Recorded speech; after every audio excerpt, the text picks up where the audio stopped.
Hello বন্ধুরা, আমার সালাম নেই। আসসালামু আলাইকুম। আশা করি আপনারা সবাই ভালো আছেন ইনশাল্লাহ, এবং আমার প্রত্যাশাও তাই। সেই সাথে আমার প্রীতি ও শুভেচ্ছা নেই।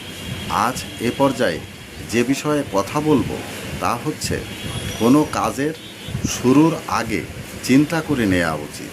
অর্থাৎ সকালের চিন্তাই যথাযথ বলে মনে হয়। কাজের শেষে চিন্তা করা নিষ্প্রয়োজন। সন্ধ্যায় আহারের উপযুক্ত সময়, যা দেহের জন্য যথেষ্ট সহায়ক হবে। আর রাত্রে ঘুমানোর সত্যিকারের উপযুক্ত সময়।